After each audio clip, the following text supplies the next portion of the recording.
Okay, welcome. This is Bill Donahue. Bill Donahue, Discerning Truths. We're talking about Jesus right here. Mondays and Wednesdays I usually teach through a book of the Bible. On Fridays I do stuff that I don't think you'll ever be taught in church. Sometimes it mostly has to do with Christianity. Sometimes the connection's not as clear. Last Friday I did a whole series on similarities to the shift in the current economic system from both the system that the World Economic Forum was trying to put in place and the one Trump is, the similarities and the differences. So, that's not what you're going to get on most Christian channels, but I thought it matters. And why people need to know this is, the existing system is out of date and obsolete, right? And we need a new system, but we want to get in a system that doesn't actually work with the enemy, right? That's our goal. So with that, like I said, Monday, Wednesday, and Friday, noon Pacific time, I teach, and I am always trying to do stuff that is helpful in how to understand the Bible, how to read it for all it's worth, to get the most out of Scripture. And so what I typically do is I go through a lesson. At the end of my teaching, I will look at the chat and say hi to everybody, so I'm not ignoring you right now. And then answer any questions and address any comments that are made. But before starting any book or letter, sorry, I asked the 5 interrogatory questions. And if you never heard that term before, the 5 W's, you probably heard this in school: the who, what, when, where, and why, and sometimes how of a book. And that sets the context. You're looking at the historical, the cultural, the political context of the times, the literary context, like if we're in a different genre of the book. Helps me set that. And now the Book of Esther is unique in a number of ways. It is the only book of the Bible that never mentions God directly. Then you'd think, whoa, is it even scripture, right? In fact, Esther conceals her Jewish identity through much of the book. It also, I've told you before that the Septuagint, the Greek version of the Old Testament, and the Hebrew version of the Old Testament that we now call the Masoretic Text, the primary text for most of your Old Testaments. Most Bibles are translated primarily from the Masoretic Text and then adjusted for the Septuagint in places. But there's significant differences between the Masoretic Text and the Septuagint, and sometimes, like in the Book of Esther, there's added material. Either material that's missing from the Masoretic, or in this case, I think it's added in the Septuagint version. The Book of Esther has a prologue, a whole addition to the front of Esther, and an epilogue at the end of Esther in the in the Septuagint that is not in your Bibles. And the reason this matters is that there's a a dream described in the prologue, and then there's an explanation of the dream in the epilogue. Well, the dream is in apocalyptic imagery, like you would read in the Book of Revelation: dragons, earthquakes, thunders, all that stuff. And then you get to the explanation at the end, the epilogue, and it's, that's me and Haman and Esther. No world conflict, no dragons, no nothing. You go, wait a second, what's going on? Well, if that was added, and as most scholars think, that was added during the Second Temple period. This is post-Babylon, right? And they come back from Babylon, they rebuild the temple. From that point forward till 70 AD, and some people extend the Second Temple period up to like 150 AD. I don't know why, because the Second Temple stopped existing in 70 AD. But so basically from 516 BC to 70 AD, and let's say 100 AD, if you want to go, is really the Second Temple period. if this addition, this apocalyptic literature, was added to Esther in that period, then when we get to other apocalyptic literature written during that period, like the Book of Revelation written by the Apostle John, it could be a good hint to us as to how we're supposed to interpret that apocalyptic literature, right? And that's why it's important. So with that, I'm going to get into the study and with our who questions. We want to know who wrote this book. And the author of Esther is unknown, okay? Might imply Mordecai as the author. It seems to speak of Mordecai first person singular, like he's whether he wrote it or he's narrating the story for the writer. Most people connect it to Mordecai. Some people think it's another Jewish scholar who's familiar with Jewish or Persian court customs.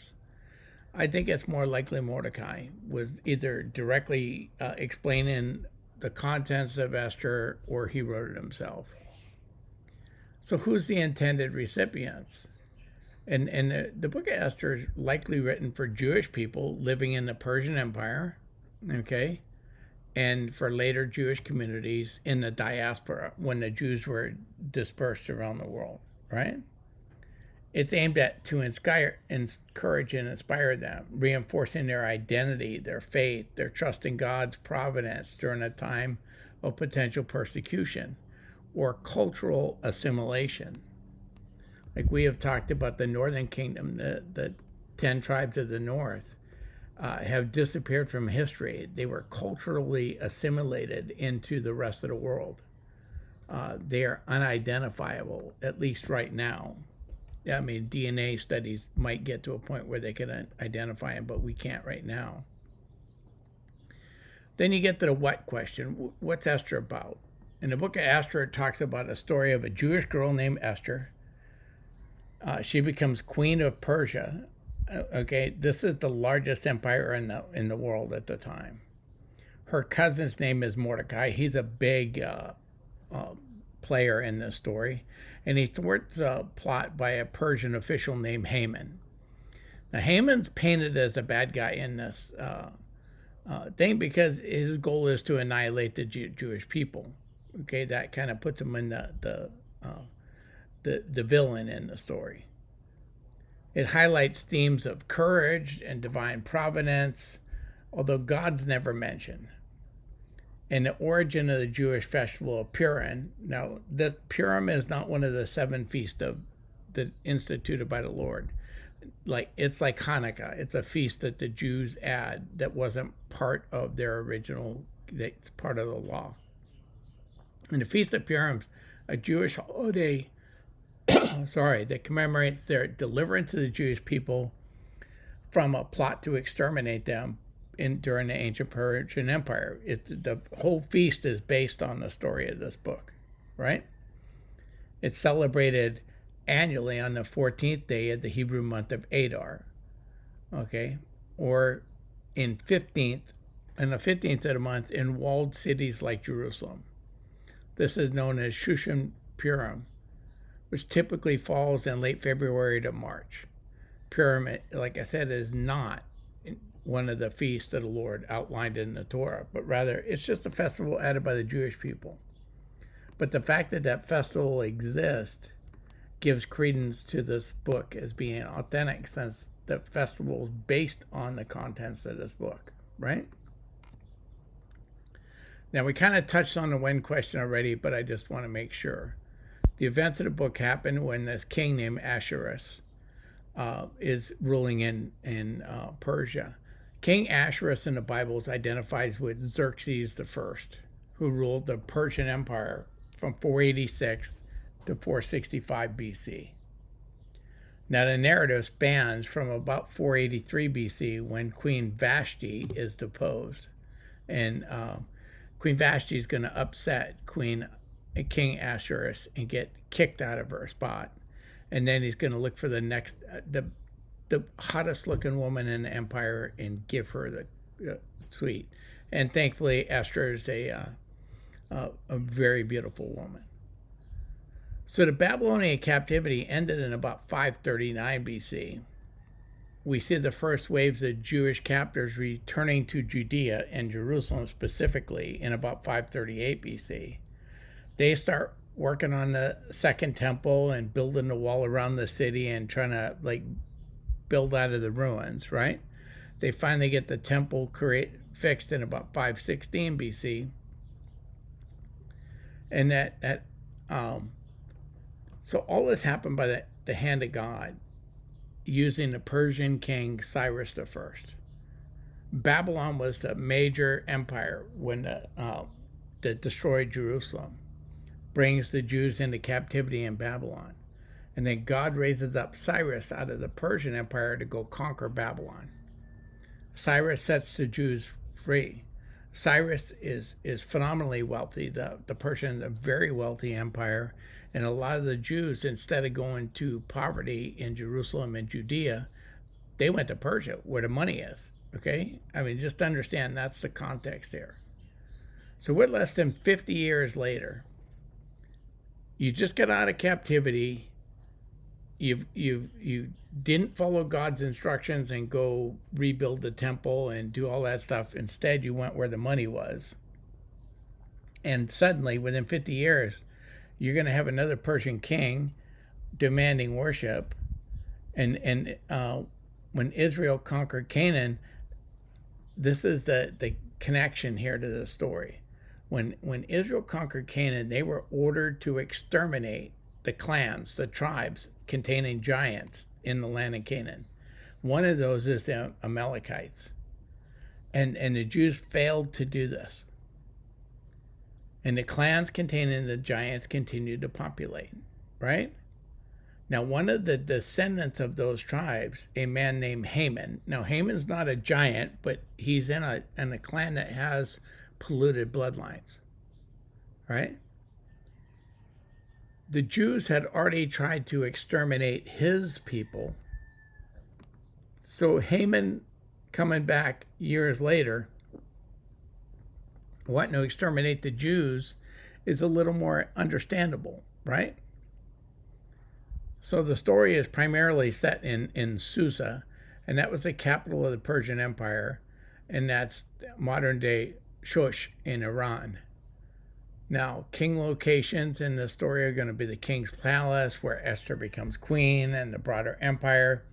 And the Persian Empire at this time stretched from India to Ethiopia and Africa. Okay? And the king is going to send out a decree to all 127 provinces from India to Africa to do things. Okay?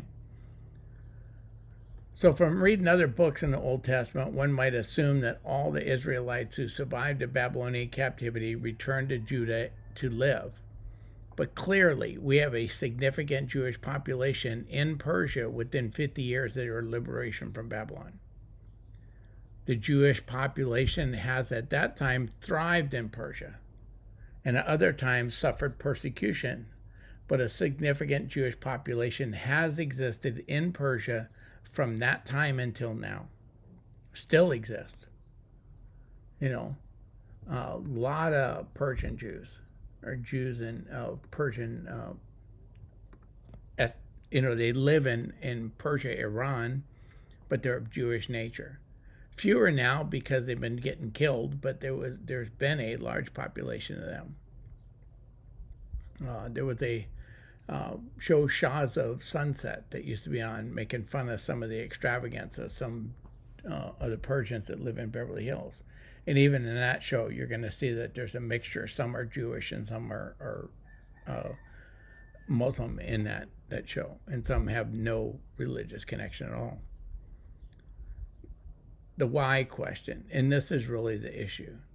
The book Esther was written to document the miraculous deliverance of the Jewish people from Haman's genocidal plot, to explain the origin of Purim festival, right?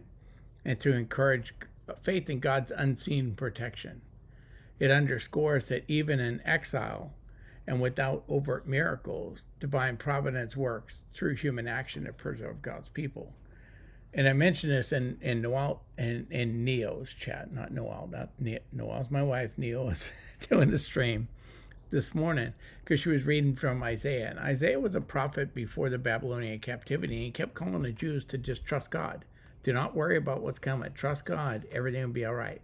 They didn't do it. They turned to other gods. They did everything but trust God. And God allowed them to be judged because of that.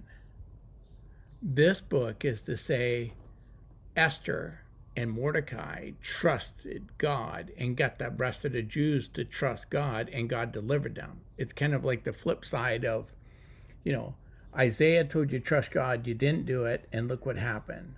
We're telling you trust God, and look at examples when people actually do trust God. Okay? So I told you in the Septuagint, there's added material. And in the prologue, we have Mordecai's dream. This you're not going to find. If you turn in the Old Testament to the Book of Esther, you're not going to find any of these words. You got to get a Septuagint version to find it. In the second year of the reign of Ahasuerus, the great king, on the first of Sivan, Mordecai, the son of Jair, the son of Shimei, the son of Kish, of the tribe of Benjamin, saw a dream. He was a Judean man living in the city of Susa, a great man attending in the courtyard of the king. He was of the body of the captives that had been taken prisoner by Nebuchadnezzar, king of Babylon, from Jerusalem with Jeconiah, the king of Judah. And this was his dream. Okay, so remember I told you, these captives came out of the Babylonian captivity. They went to Persia instead of Judah. And he's thriving. Mordecai is doing well. He's in the gate of in the court of the king, right? He's a Jew doing very well in Persian government. Behold, voices and clamor, thunders and earthquake, confusion upon the earth. Behold, two great dragons both come forth prepared for struggle, and a great voice came from them. And the sound of their voice, every nation was prepared for war, so that they made war against a righteous nation. Behold, a day of darkness and gloom, affliction and distress, ill treatment and great turmoil upon the earth.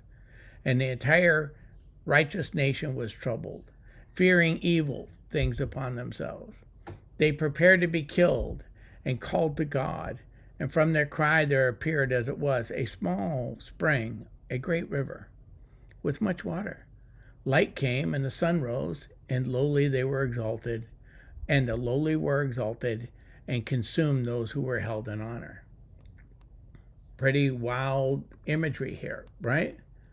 Now, the rest of the dream, or the rest of this prologue, does not contain that imagery, but it continues. And having awoken, Mordecai, the one who had seen this dream of what God planned to do, held it in his heart. And with all his reason, he wanted to interpret it until night. Now Mordecai had kept quiet in the courtyard with Gaba and Harbona, two of the king's eunuchs, who guarded the courtyard.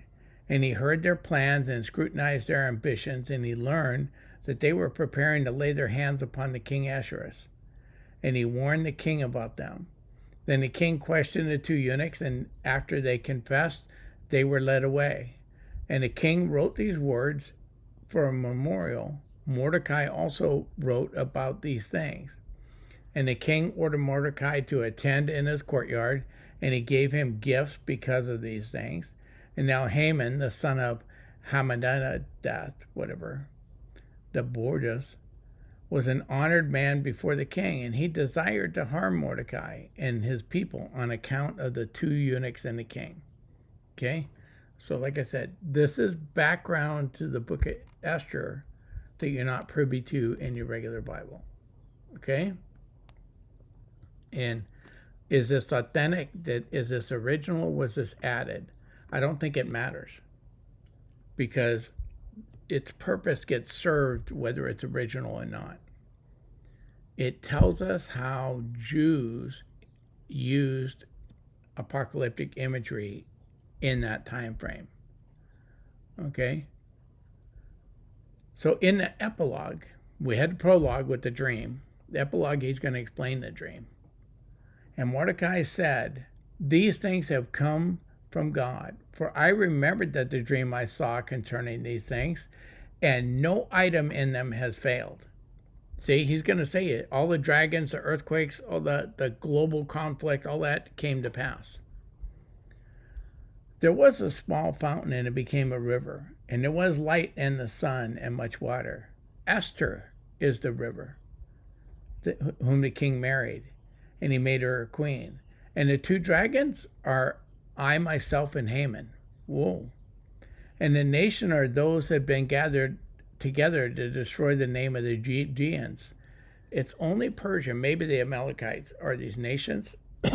But if you're thinking of all the nations covered in 127 provinces, it could be that. This is not a global conflict in any way, shape, or form. But my nation, this is Israel, the people who cried to God and who were saved, and the Lord saved his people, and the Lord rescued us out of all these afflictions. And God performed signs and wonders, great things that have not been done among the nations. These miraculous signs and wonders were the choosing of Esther to be queen, a wife for the king, and their deliverance because of that choice. Nothing outwardly that we would call it. It was clearly a miracle, but not what we would think of as miracles. There was nobody being raised from the dead. There was none of that stuff. I mean, these are signs, and he's talking about signs like have not been done before. Therefore, he made two lots, one for the people of God and one for all the nations. And these two lots came for a season and a time and for a day of judgment before God and for all the nations. And God remembered his people and justified his own inheritance. Remember, God's inheritance in Deuteronomy 32, 8, and 9 is the land of Israel and its people. And then it continues. And these days in the month of Adar, the 14th and the 15th of the same month, shall be for them a day of gathering and joy and merriment before God. Throughout the generations for eternity, young people, his people Israel, in the fourth year, while Ptolemaeus and Cleopatra were reigning, Dosius, who said that was a priest and a Levite, and Ptolemy his son, brought into Egypt the preceding letter concerning Purim, which they had affirmed and had been translated by Lysimachus, the son of Ptolemaeus, and those in Jerusalem. Okay, so the 70 scholars under Ptolemy are who allegedly created the Septuagint. Okay, so this is saying in this epilogue that this letter from Haman describing his dream and his explanation of the dream came into their possession. So they added it to the book in that time. Okay? The apocalyptic imagery of the prologue had what appears to be a global conflict, including thundering and earthquakes and supernatural rivers and dragons fighting and something described as light coming out of the sun to exalt the oppressed and consume the oppressors, right? But the interpretation given in the epilogue lacks any of that fantastic imagery. It says, yeah, this is all about Haman, Mordecai, and Esther. Do you understand what I'm saying? That a lot of times the interpretations of apocalyptic literature are nowhere near as fantastic as the language makes it seem if you read it, especially if you read it thinking that you're supposed to read the Bible literally. This section should tell you with apocalyptic literature that's absolutely not the case. So it's very likely that this prologue and epilogue are not part of the original text. Based on the text themselves, it seems like they were added during the time of the Ptolemies and Cleopatra. The prologue and epilogue of the Septuagint version of Book of Esther show that Second Temple Jews were adept at using apocalyptic imagery of dragons, chaos, and cosmic shifts to express the gravity of their challenges. Yet the grounded interpretation in the epilogue reveals a practical bent.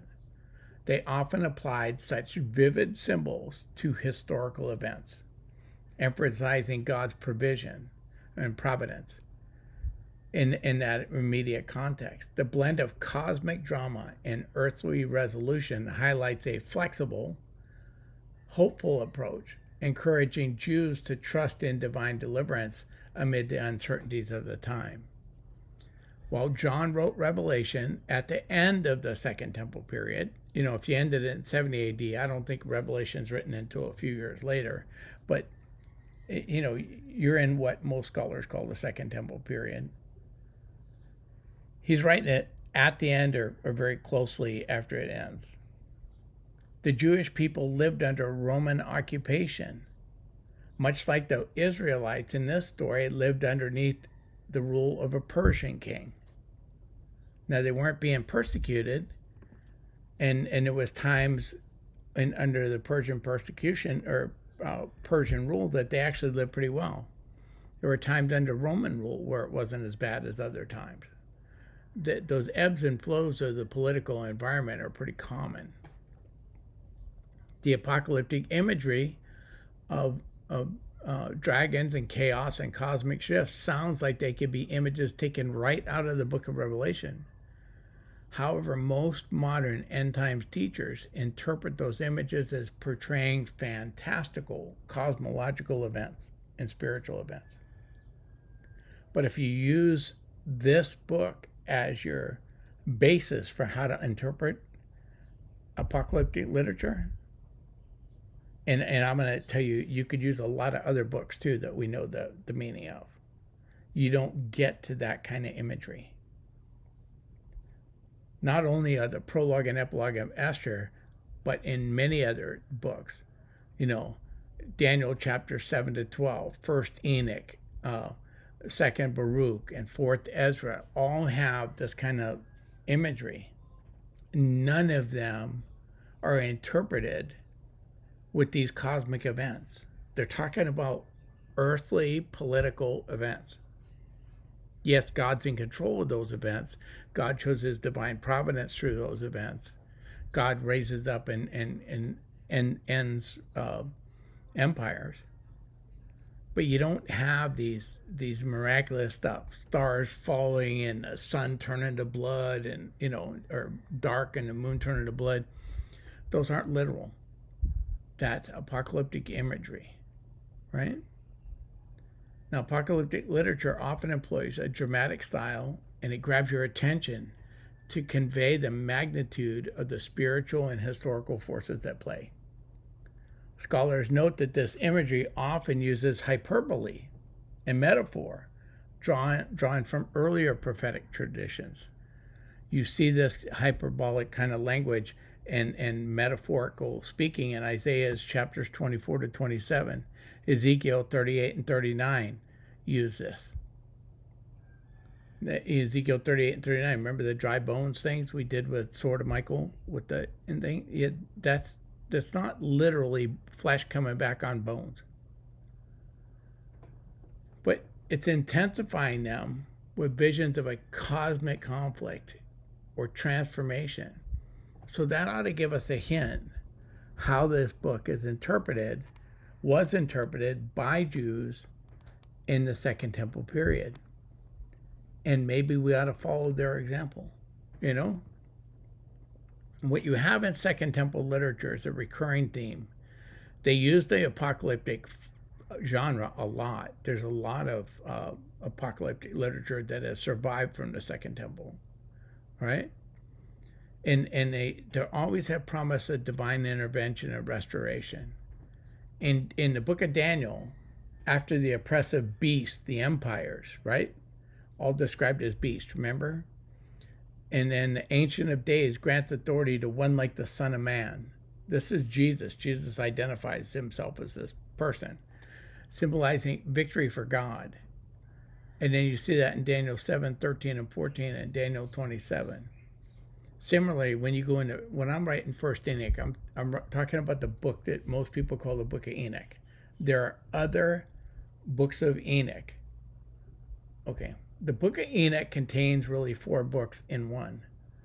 But there are other versions of the Book of Enoch that are called 2nd and 3rd Enoch that are written much later. 1st Enoch is the one when you see shows on Enoch, It is the Ethiopian apocalypse of Enoch, is another way to say it. In First Enoch, in chapters 90 to 91, it has the same kind of imagery. In Fourth Ezra, Ezra is Daniel's cousin, I believe, if I remember correctly. In First and Second Ezra, there's First, Second, Third, and Fourth Ezra. In Fourth Ezra, you got the same kind of imagery in chapters 11 to 13. It depicts a messianic figure overcoming chaos. In the Septuagint version of Esther and Mordecai's dream, the chaos revolves around the lowly Jews being exalted, signaling their deliverance. No Messiah figure. It is God directly saving them.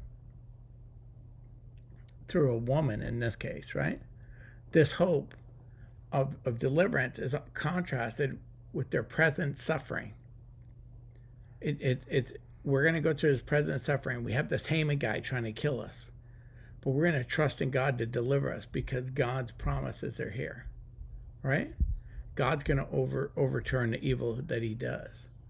And the dramatic imagery, whether you got cosmic or symbolic imagery, underscores the certainty of the scale of this reversal, assuring the readers that the current struggles are temporary and not part of God's divine plan, overall plan. Or I say God plans everything, that he's here.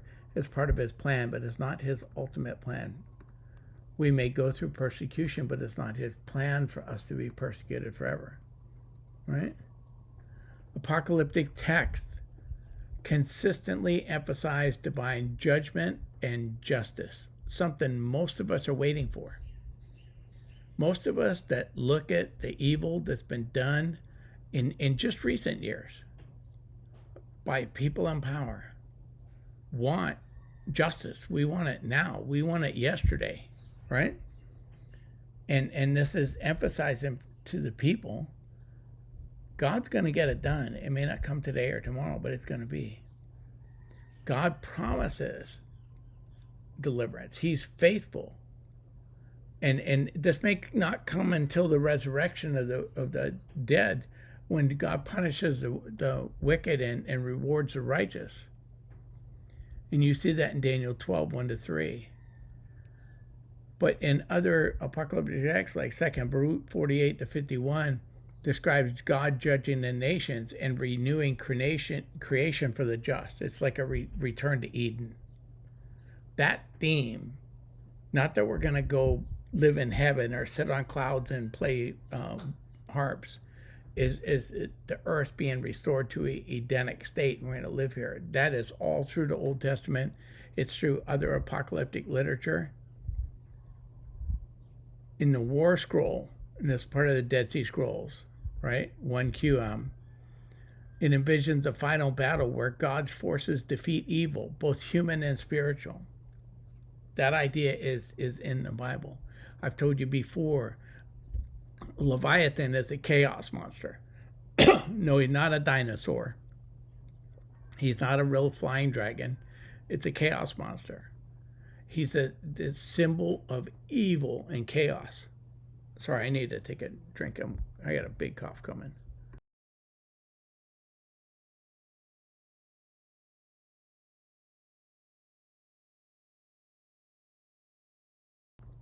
Sorry, I felt like I swallowed something right down my throat. But apocalyptic literature is generally written for people suffering persecution or oppression. It's designed to give them hope. The Second Temple period saw Jews under successive foreign rulers. The Persians, the Greeks, the Seleucids, after Alexander the Great's kingdom broke up into four parts, the Seleucids were the ones that are coming out of this general area. Then you had the Maccabean crisis, about 167 and 160 BC, the Roman persecution, Antiochus, sometimes called Antiochus Epiphanes, his decrees against Jewish people. Those are all recorded in 1st Maccabees and Daniel 11. The cultural pressure to assimilate fueled their anxiety. The Dead Sea Scroll community, the Qumran community, right, the Essenes, wrote the text like the War Scroll And the Apostle John composed Revelation amid such political tensions. There's a lot of similarities. This is why apocalyptic literature is used. It's the point of apocalyptic literature. But there are plenty of people that go on and say, yeah, no, I'm gonna believe it absolutely literally. I'm gonna say the Book of Revelation is different than every other piece of apocalyptic literature, and that we're supposed to read it literally. Okay. So since this is how apocalyptic literature is written, to give hope to the weary, right? To ensure us of God's promises and His ultimate thing. We maybe ought to read the Book of Revelation that way, right? Because of that, I'm less inclined to take dragons and beasts and fatal wounds and graphic description of battles with blood filling up the valley to the bridle of the horses literally. It is consistent with how apocalyptic literature is written in every other case. Why would we then take it there? And I just thought that's one of the interesting parts about the Book of Esther. We are given the vision and the interpretation of the vision. That doesn't happen very often, right? Rarely do we get that kind of insight. So I've finished my introduction. So what is my custom and practice. At this point, I put on a song. I'm going to try to go through the different chats. I need 2 computer screens and that to look at the different chats. I'll try to read all the comments, see if there's anything I have to address. I'll come back and talk to you for a while, and then I'll do what I used to do as my introduction, tell you where you can find me if you like what I do. And if you don't like what I do, I'm easy to not find. It's simple. So I'm going to do, let's do a rock and roll version of Psalm 51. This is Miguel California's interpretation of Psalm 51 with a little bit of a rock and roll beat.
Okay, we're back.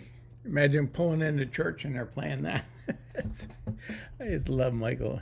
I remember the day him and Tracy used to play for a metal band with Ronnie Dio. And they were in church playing, and Tracy looks like the OG in the gang. I mean, it's like total vato, right? You know, and him and Michael up there in his shorts and Hawaiian shirt playing and dark glasses playing music. It was some of the more conservative people in the church were a little taken back by that. But hey, you don't like it, get over it, right? It was pretty cool. So yeah, I'm hoping that we set the context for Esther. First time I taught Esther in all these years. Just because it's not super theologically deep, it just hasn't attracted my attention. So you're getting the first view of this one, and on Wednesday we're gonna do that. On Tuesday I'll be with Neil, and there's a question that came up in our chat, and I didn't have room to answer everything in the chat. But is the God of the Old Testament the same God as the New Testament? Because he sure seems like he's like an evil, bloodthirsty God. What's going on? And there are some people that teach that it's two different gods. And we're going to address that. And, you know, with my conversations with Neil, we never know where they're going to go. We might intend to start somewhere, and we end up, you know, down some other rabbit trail. But that's kind of where we're starting tomorrow. And Neil teaches 5 days a week right now. And I think she's heading to the USA pretty quickly in the next week or so. So I don't know how soon she's going to have to interrupt her streaming. But until then, about 10:30 Central Time. And then I teach, like I told you in the beginning, Monday, Wednesday, and Friday at noon Pacific Time. I have Clout Hub on that first card. It's gone. D-Live's back. Thank you. You know, it was gone for a while, came back. Twitter became X. Rumble, they're still there. All that's Donahue Papa. Over on Pilled, or Foxhole, I am Bill Donahue. I love the little comfy bunker over there on Foxhole. It's a lot of fun. And then I was resistant to go on YouTube at first because YouTube's very heavy in the censorship. I call it my communist platform that I broadcast on. I know they shadow banned me. It's not even hard to prove. But I got an account there, Discerning Truth 534. And I didn't choose that name. That was YouTube after I tried about a dozen different versions of Donahue Papa and Bill Donahue and that. And I couldn't get any of them. Discerning Truths, I couldn't get any of them. And then they decided that Discerning Truth 534 would be my number. If you think of a question after, or you want to write me about any subject, no matter how random, just email me, bill@discerningtruths.com. And I'll answer your email.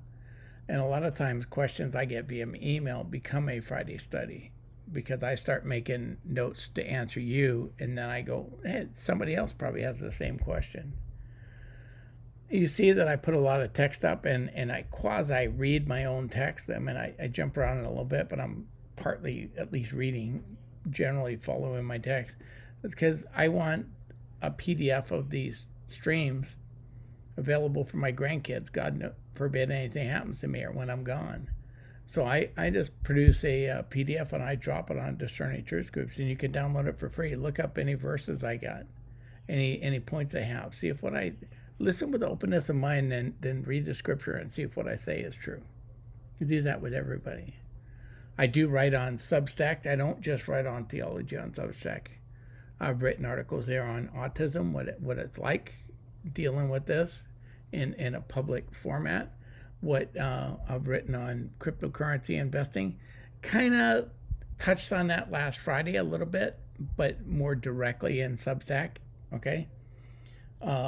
Why write? You know, some people write to make money. Is that why people are writing? I write articles on that. I also write articles on theology. Like I said, I deleted Clout Hub. They deleted all my replays and wiped me down to 2 people. I just flipped the account off. I was done. On Rumble, I was there 2 years before I found out from Rumble they don't want you broadcasting underneath your account. They want you to broadcast on a channel below your account. but they will let you make channels. I made 13 originally. I think there's 14 there now, channels. New Testament books, Old Testament books. This will be under Old Testament books. Freaky Friday stuff like last Friday. Problem with Rumble is if you like today, you go on Rumble and like Old Testament books, that's all you're going to see from me. You got to go back into Donahue Papa, or just and then go back into New Testament books and like it, and go back out and then go back into Freaky Friday and like it. Kind of a pain. Very helpful to me if you would do that. Now, Discerning YouTube is much easier. If you can find Discerning Truths 534, and you may have to type in the entire name to get there, you'll see I have probably 30 playlists. Esther will have its own playlist. Okay? I haven't created a playlist yet. I'll do it today when I get off. But it has its own playlist. You like Discerning Truths 534, you don't have to like all the playlists. It's just you're on the channel. Much better system than Rumble in that regard. I have a website I don't do anything with, right? You see Michael playing, he did my introductory video. He plays all the music I play here. He did Psalm 51, California. He teaches the Bible 6 days a week. Michael zooms through books.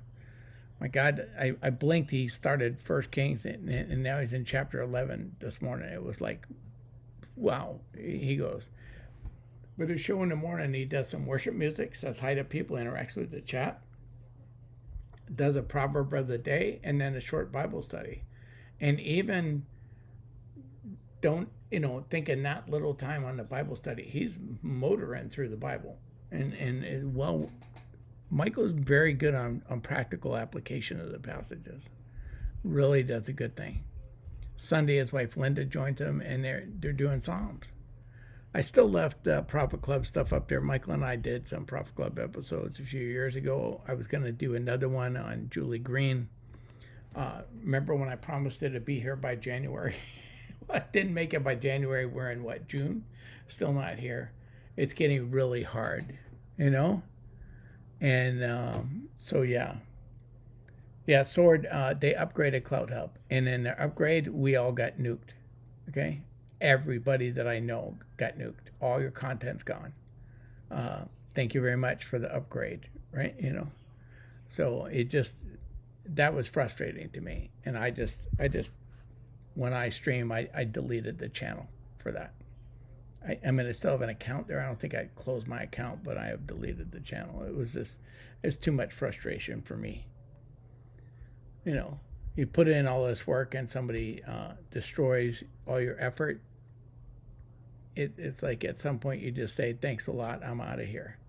So with that, God willing, I'll be here tomorrow with Neil, and then back here on Wednesday with Esther's chapters 1 and 2 on Wednesday. The chapters in Esther are pretty short. I think I can do 2 chapters at a time as we go through the book.